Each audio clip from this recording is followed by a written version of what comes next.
Muy bien, hermanos, vamos ahora a la lectura de la Santa Palabra del Señor en el libro de Cantares, los Cantares. Y vamos a leer en el capítulo 1. Así pues, leamos ahora juntos desde dos versículos, del versículo 5 y versículo 6. Cantares 1, versículos 5 y 6. Dice así la palabra del Señor. Morena soy, oh hijas de Jerusalén, pero codiciable, como las tiendas de Cedar, como las cortinas de Salomón. No reparéis en que soy morena, porque el sol me miró. Los hijos de mi madre se airaron contra mí, me pusieron a guardar las viñas, y mi viña que era mía, no guardé. Hazme saber. Sí, podemos acabar de leerlo, pero... Hazme saber, oh tú a quien ama mi alma, dónde apacientas, dónde sesteas al mediodía, pues por qué había de estar yo como errante junto a los rebaños de tus compañeros. Amén. El Señor pues bendiga su santa palabra.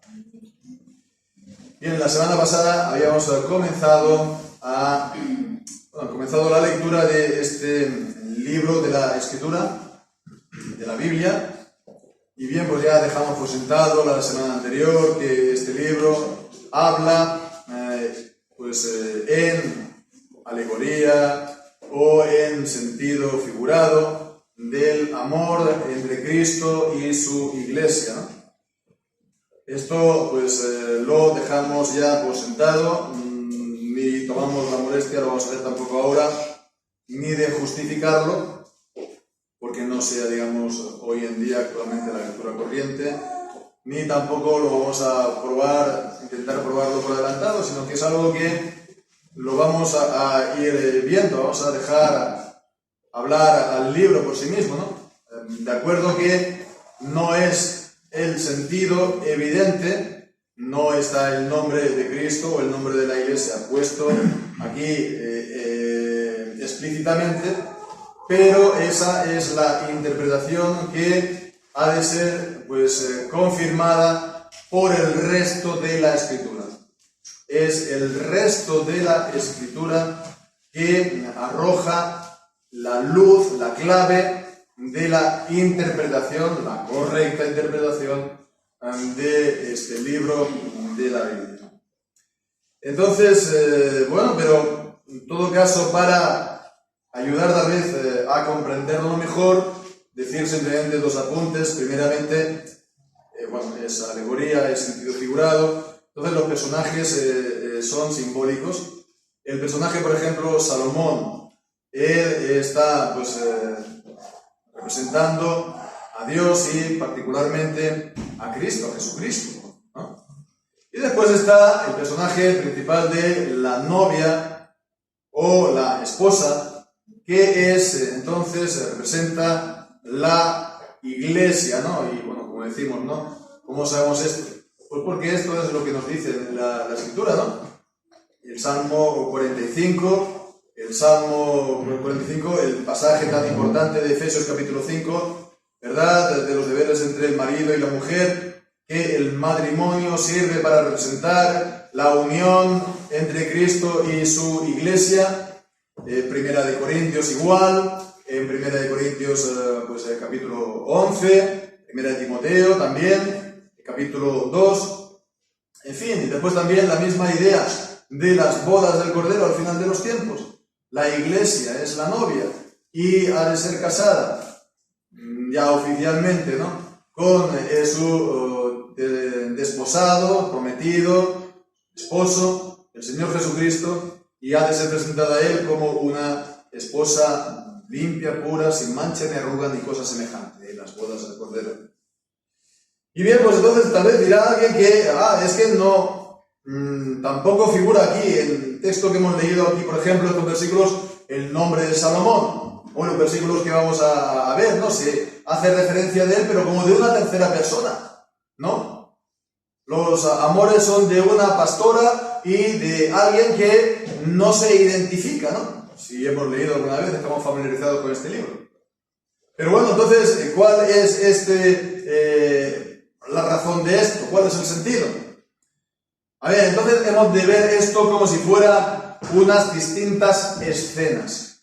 Siempre está hablando del amor de Salomón y de su esposa, ¿no? Del amor de Cristo y de la iglesia, pero se hace a través de distintas escenas. Ese amor está representado, pues, por estos otros personajes, la pastora y su, el pastor, en fin. Vamos a verlo esto semana tras semana, ¿no? No es cuestión de verlo ahora todo de golpe, pero para introducirnos.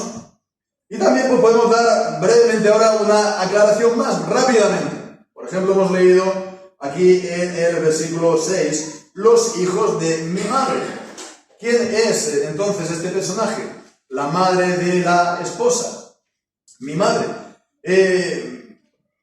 La palabra madre, normalmente mi madre, ¿no? Pero también una vez, pues, mi madre aparece 7 veces. 7 veces en todo el libro. Y bueno, pues, en cuanto, si estamos hablando de iglesia, estamos hablando de madre, ¿cuál es la clave? La misma escritura nos lo da.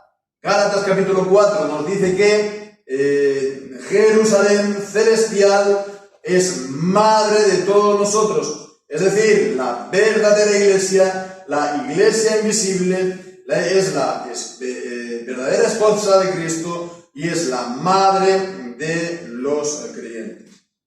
Bien, pues entonces si la madre de la esposa de la pastora es esta iglesia celestial, Jerusalén celestial, ¿no? Entonces la pastora, hemos de concluir, es la iglesia aquí en la tierra, la iglesia militante, la iglesia que sí ha de ser reunida, ¿no? Un día con el Señor. Bueno, pues entonces esto es la perspectiva correcta de este libro. Y bueno, por otra parte, esto no excluye, por supuesto, que los creyentes nos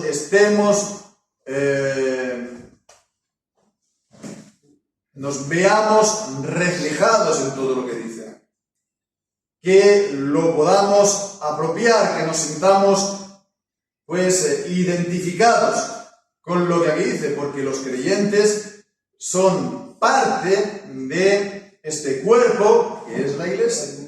Entonces, cuando está hablando de la iglesia, está hablando de todos los creyentes, por tanto de cada uno de ellos, ¿no? Cada uno de nosotros podemos entonces identificarnos de esta manera, personalmente. No solamente está hablando, por lo tanto, de la iglesia en un sentido, pues, institucional, etcétera, etcétera. No, está hablando, pues, sí, de la iglesia, pero también, por lo tanto, de todos sus miembros, ¿no? Lo que es cada uno aparte, ¿no? Individualmente, y después todos juntos como iglesia, como cuerpo. Y bien, pues entonces comienza la esposa, la pastora, aquí en estos versículos que hemos leído, dirigiéndose al tercer grupo, o al tercer personaje, perdón, de este libro, que es el grupo. Dice: morenas sois, hoy hijas de Jerusalén, pero codiciable. Entonces debemos estar dirigiendo a las hijas de Jerusalén, en femenino, ¿no? Hijas de Jerusalén. Después veremos en el versículo 6 que habla de los hijos de mi madre, pero aquí habla de las hijas de Jerusalén. ¿Quiénes son estas hijas de Jerusalén? Bueno, pues ya lo vimos en el mensaje anterior, el versículo 3, es lo mismo que las doncellas. Las vírgenes, ¿nos acordamos? Las vírgenes. O también vemos en el capítulo 3, en el versículo 10, está hablando de las doncellas de Jerusalén. Vemos, aquí se identifican las dos juntas, ¿no? Las doncellas y después también las hijas de Jerusalén son las doncellas de Jerusalén. Y también, versículo 11, doncellas de Sión. son las vírgenes de Jerusalén, las vírgenes del pueblo de Dios, que es la Iglesia. Y por supuesto, todos los creyentes son purificados y santificados por causa de Cristo. Y Cristo es nuestra sabiduría, justicia y santificación. Y en la Escritura, en las cartas del Nuevo Testamento, siempre se dirige a todos los creyentes como santos. Y somos santificados y puestos aparte en Cristo. Pero ahora bien, hemos de no olvidar también que el apóstol Pablo está diciendo en 1 Corintios capítulo 3 de aquellos que son niños en Cristo y aquellos que son los perfectos o los espirituales. Y que hay, pues están los recién nacidos y hay distintos grados también de santidad. Y cuando se está hablando en el libro del Apocalipsis de las vírgenes, pues pareciera que está hablando de unos creyentes que han avanzado y que han destacado precisamente por una santidad de vida preeminente. Entonces vemos que aquí la pastora, la iglesia, está pues dirigiéndose a estas doncellas, se está pues a ellos recurre, a ellos pues les habla como si fuera su sostén y sus consejeros, ¿no? Qué bella esta idea, ¿no? Que la iglesia recurra entonces a estas doncellas, estas personas que han destacan en santidad, en sabiduría y en gracia, para que sean entonces su apoyo y sus consejeros. Podemos ver aquí entonces, hermanos, una lección espiritual, ¿verdad? Porque, ¿dónde están entonces estas hijas de Jerusalén? En la actualidad, en un sentido general estoy hablando, ¿quiénes son? Los cristianos que son conocidos y reputados por un especial grado de santidad, de madurez espiritual, de sabiduría. ¿Quiénes son entonces? Los conocidos hoy en día por su devoción a Dios, por su sabiduría espiritual, ¿no? El apóstol Pablo está diciendo en 1 Corintios, ¿no? Capítulo 6, que no hay entre vosotros sabio ni aun uno, ¿no? Que pueda decidir de este tipo de cosas, ¿no? Bien, pues entonces veamos, ¿no? Esto es un punto a tener en cuenta, porque se puede decir que una de las características del tiempo presente, la iglesia, se puede decir, en general, no estoy hablando, cuando hablo de la iglesia, normalmente hablo de la iglesia en términos generales, ¿no? Cuando ya hablo de nosotros, hablo de nuestra congregación, ¿no? Pero bueno, normalmente es así. La mayor preocupación en el tiempo presente realmente es la santidad. ¿Cuál es la preocupación? ¿O cuál es el énfasis? ¿Cuál es el patrón? Los modelos que se nos dan. Por una parte del mundo evangélico claramente son los hombres de acción, ¿no? Mucha iniciativa, los líderes, ¿no? El mundo reformado más bien son los teólogos, ¿no? Y por supuesto no tengo nada en contra de la teología, al todo lo contrario, porque teología es el conocimiento de Dios y por lo tanto de su palabra, ¿no? Pero hay un énfasis mucho mayor en el conocimiento, digamos, en el conocimiento, ¿no? Que en la santidad de vida. No se puede disociar ambos, ¿no? Porque no puede haber una verdadera santidad sin conocimiento. Pero no hay verdaderamente una existencia en el tiempo presente por la santidad. No la hay. No hay. No hay insistencia en la santidad, en estar cerca del Señor, en orar. No lo hay. Miremos a dónde vendemos. Y por supuesto, entonces, esto es un problema, porque la iglesia, ¿qué es? Es una escuela de santidad. La iglesia es una escuela de santos. No voy a decir, es una fábrica, ¿no? Porque no sale así la cosa manufacturada, ¿no? Pero es una escuela de santidad. La iglesia es un lugar de santidad. La iglesia es allí donde se puede ver la hermosura de la santidad. Y entonces conviene tenerlo presente esto para vivirlo, para que la gente lo tenga presente, que cuando se va a la iglesia, se va a la tierra santa del Señor, ¿no? No decimos que nos descalcemos todos al entrar, ¿no? Como hacen otros físicamente, pero sí, lo hagamos en nuestro espíritu, que es tierra santa, ¿verdad? Y que estamos en un lugar santo. Y la gente que se acerca entonces a la iglesia o a los cultos, ¿no? Entonces, ¿para qué se acerca? ¿Realmente porque tenga un interés en la santidad o por cualquier tipo de cúmulo de razones? Algunas pueden ser también legítimas, otras buenas, en otro momento, en otra ocasión tal vez, pero realmente por un anhelo de santidad. Pues tengámoslo presente. Este es, el primer punto, la primera lección que podemos extraer de este texto, pero podemos ver el segundo punto del texto. Lo que él dice, en concreto dice, morena soy, oh hijas de Jerusalén, que hemos visto las hijas de Jerusalén, pero codiciable. Morena soy, pero codiciable, como las tiendas de Cedar, como las cortinas de Salomón. Morena soy, literalmente negra, pero es el sentido de ennegrecido, no está hablando aquí de raza, ¿no? Como si eso fuera un problema.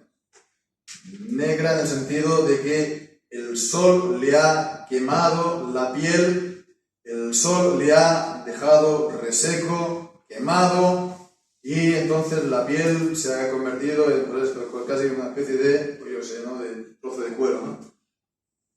Ha perdido su brillo natural y, digamos, su brillo, ¿no? Exterior, ¿no? Su lustre.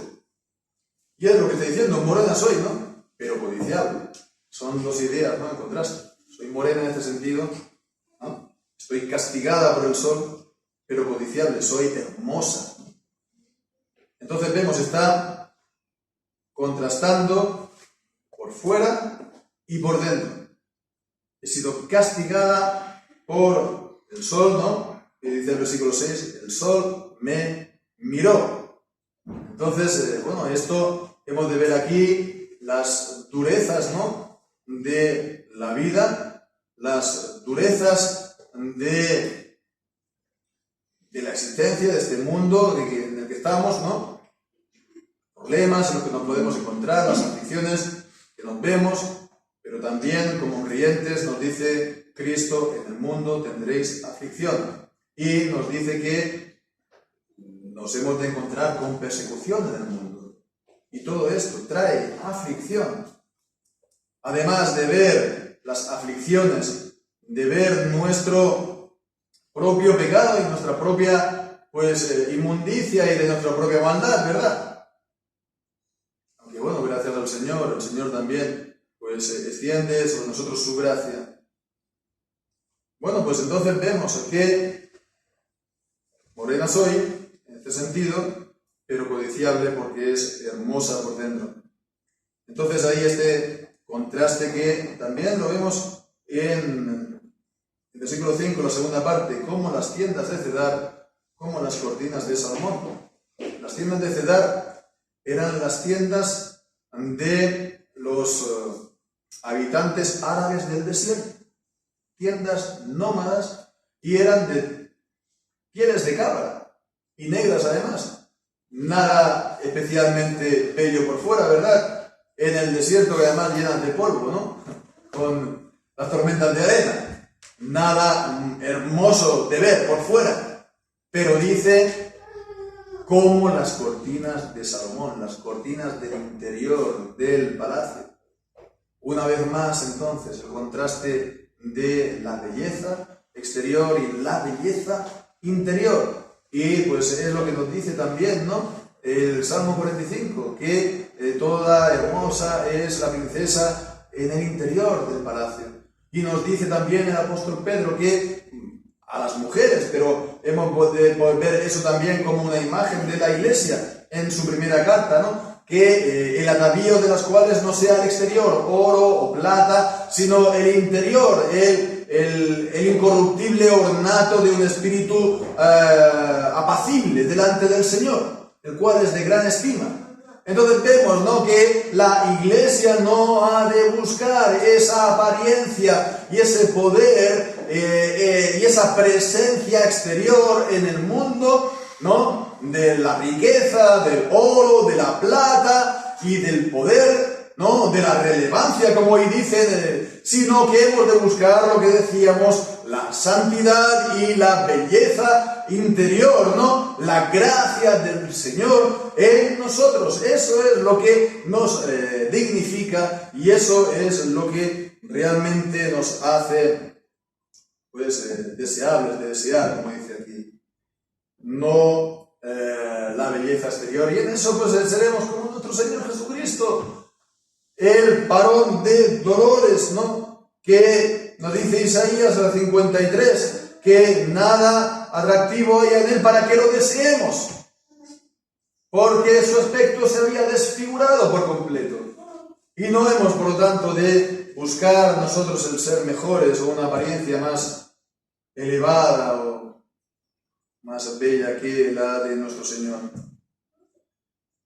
Bien, pero pasamos ahora al tercer punto de este texto, cuando está diciendo también en la segunda parte del versículo 6, cuando habla de los hijos de mi madre se airaron contra mí y pues dice, me pusieron a guardar las viñas y mi viña que era mía no guardé.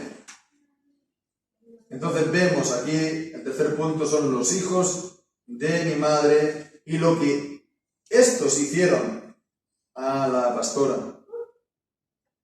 Ya hemos dicho, ¿no?, que mi madre está representando aquí a la iglesia universal, la iglesia celestial, etcétera, ¿no?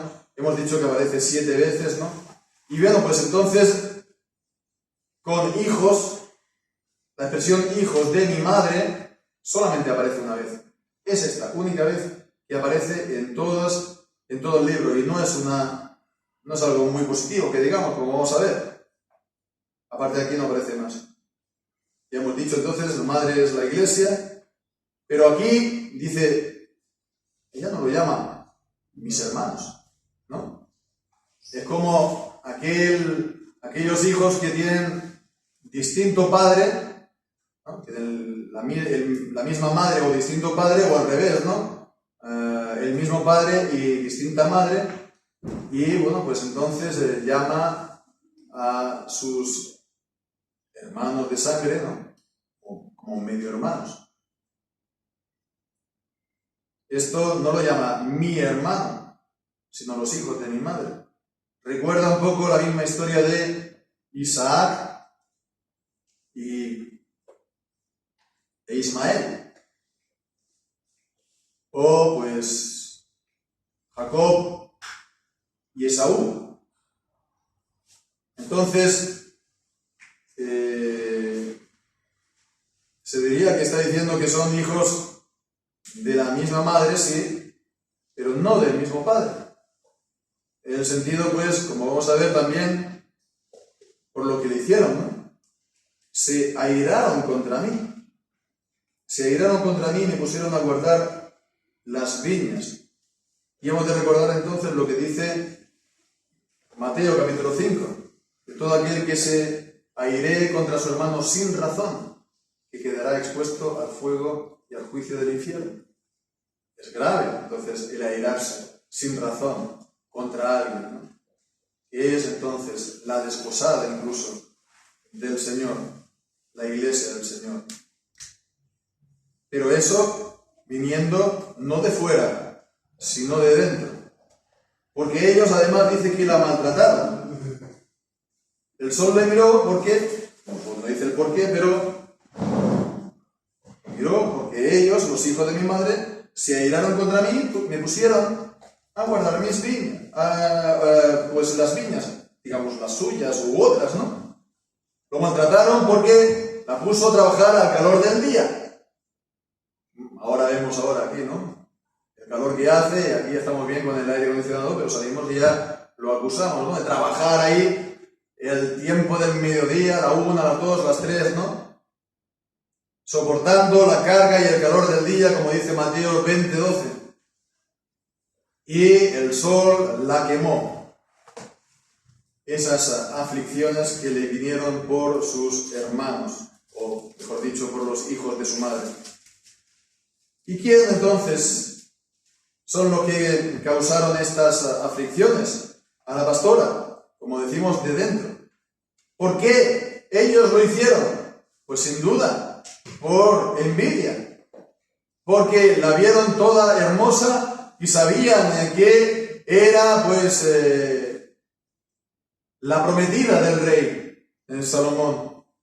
Y bien, pues esto nos recuerda también lo mismo que ocurrió entre los cristianos, la iglesia y los judíos, que se llenaron de celos al ver que Dios, que Jesús era el Mesías y que Dios pues se había vuelto con ellos y los había dejado. Se llenaron de celos, dice el apóstol Pablo en Romanos capítulo 11. Y bueno, en cierto modo que es bueno, porque dice que si de alguna manera puedo despertarlo a celos para que se vuelvan al Señor y para que sean salvos. Pero vemos que estos que tuvieron esta actitud y estos celos, también no solamente mataron al Señor, sino también de una manera pues continua se volvieron en contra de los creyentes y de la iglesia en persecuciones durante los siglos, durante toda la historia. Porque se habían convertido en sinagoga de Satanás, nos dice en Apocalipsis. Pero no es solamente por el daño que nos haya podido pasar o causar el pueblo de la antigua dispensación, del antiguo pacto, sino también de dentro de la misma iglesia. Los falsos hermanos que dice Pablo en Gálatas que se han introducido entre nosotros para espiar la libertad que tenemos en Cristo, o los hipócritas como Ananías y Sáfira, que vendían sus posesiones para hacer ver una ostentación de piedad, para tener después allí un grado, una reputación y poder después, bueno, no lo iban a utilizar bien, sin duda. Los sensuales que no tienen el espíritu, de segunda de Pedro, de Judas, que en Apocalipsis se nos habla como Jezabel, como Balaam, los nicodemitas, que enseñan al pueblo a fornicar, ¿no? A cometer todo tipo de impureza y todo tipo de inmoralidad. Los heréticos, que enseñan errores por lucro y por avaricia. Los falsos maestros, que extravían al pueblo con doctrinas de perdición. Bien, pues esto sí, están dentro y causan aflicción al cuerpo. Y es normal, porque en la iglesia crece junto el trigo y la cizaña. Están también juntos la oveja y el cabrito. Y sí, por supuesto que hemos de disciplinar, hemos de predicar el Evangelio y hemos de guardar la santidad y la pureza de la iglesia. Pero con todo y con eso no se puede evitar que el trigo y la cizaña estén juntos en la iglesia. Es algo metafísicamente imposible porque Cristo, Dios, no lo ha querido.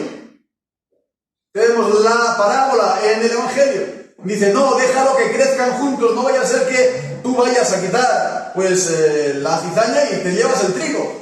O a quitar la cizaña, estás pisando el trigo por el camino. Se tiene que dejar crecer, ¿no? Cuando la cosa está ya que se ha manifestado claramente, sí, por supuesto, pero no se puede aspirar, ¿no? Ni conseguir una iglesia absolutamente de puros, absolutamente de santos y absolutamente de perfectos. Es imposible. Y este es el gran problema, por lo tanto, a lo largo de la historia de los grupos que se han impacientado, que quieren que sea una iglesia perfecta. Los donatistas en los tiempos de los padres, los anabaptistas en el tiempo de la Reforma, que nos llegan hasta el día de hoy, ¿no? Es esa la idea. Los que rechazan el bautismo de niños lo pueden intentar justificar y lo intentan hacer, por supuesto, con razones de la Escritura, pero razones de la Escritura no es lo principal. Eso es lo secundario para ellos, realmente. Lo secundario son las razones que ellos dicen de tipo doctrinal. Lo realmente fundamental para ellos es que la Iglesia ha de ser solamente de regenerados y de salvos. Y para ellos no se le ocurre otra cosa mejor que negar el bautismo de niños. Porque piensan que de esta manera está más controlada la cosa. Pero se equivocan. Porque con todo y con eso brotará la cizaña en medio del trigo. ¿Y entonces qué es lo que pasa? Pues bueno, pasa que habrán problemas y divisiones y más divisiones, y se atomiza y se empequeñece, etcétera, etcétera. Hasta que ya casi ya no existe. Y bien, pues entonces dice el otro problema. Me pusieron a guardar las viñas y mi viña que era mía no guardé. Esta expresión, mi viña que era mía, la encontramos al final del libro, en el capítulo 8, versículos 11 y 12. Dice, Salomón tuvo una viña en Baal-Hamón, la cual entregó a guardas, cada uno de los cuales debía traer 1000 monedas de plata por su fruto. ¿Nos acordamos? Sí, es exactamente lo mismo también que la parábola de los labradores malvados de Cristo. Es exactamente igual. No es alegórico esto, por supuesto, como todo el libro. Y dice, mi viña que es mía está delante de mí, las 1000 serán tuyas, oh Salomón, y 200 para los que guardan tu fruto. Ya llegaremos, si el Señor lo permite, pero la misma expresión, mi viña que es mía, está delante de mí.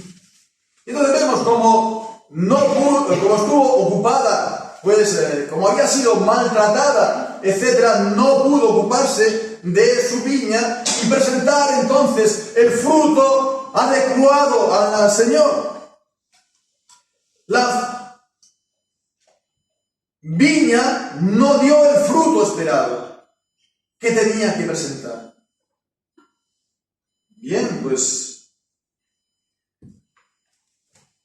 la Iglesia entonces vemos que por todos estos cizaña, etcétera, etcétera, hijos de la madre, de la misma madre, no prestó, no hizo la atención que debía a su Señor y a su palabra y al cuidado que tiene que hacer para estar hermosa la Iglesia para el Señor, cuidar su viña.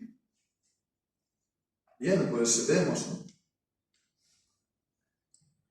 Fijémonos, hermanos, si este no es también el momento en el que nos encontramos en un sentido general como Iglesia en el tiempo presente, a causa de tantos errores, cismas, divisiones y herejías y falsos maestros y disputas y pecados.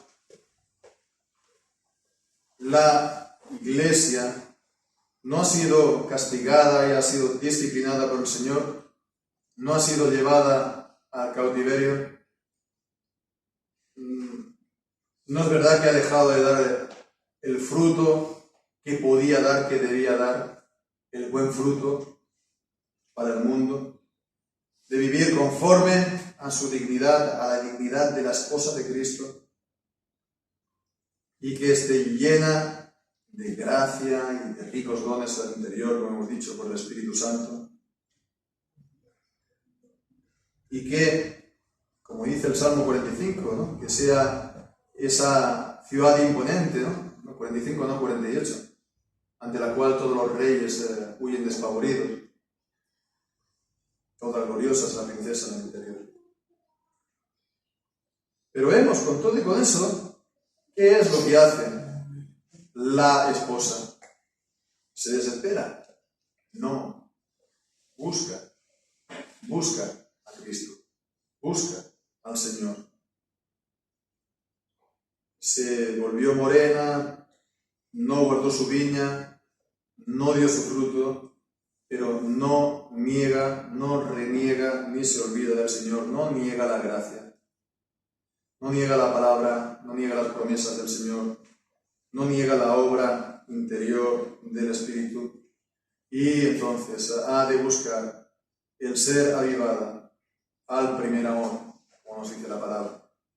Y esto, hermanos, igualmente para cada uno, para los creyentes, a título individual. Hermanos, tal vez podamos estar bajo vara de disciplina y no ver o sentir la luz del rostro del Señor brillando sobre nosotros. No sentimos su presencia y esto nos aflige. Y nos puede asaltar también las dudas. ¿Soy verdaderamente cristiano? ¿Cómo es que no tengo la presencia del Señor ni disfruto de ella? Bueno, pues hermanos, pensemos esto. El que no es cristiano no se preocupa para nada de no tener la presencia ni la bendición de Dios. No se preocupa para nada.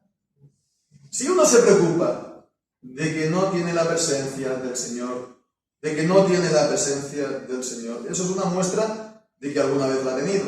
Más o menos, pero alguna vez la ha llegado a disfrutar, o a gustar, a saborear, aunque sea de lejos, pero la ha llegado a percibir, la ha llegado a gustar.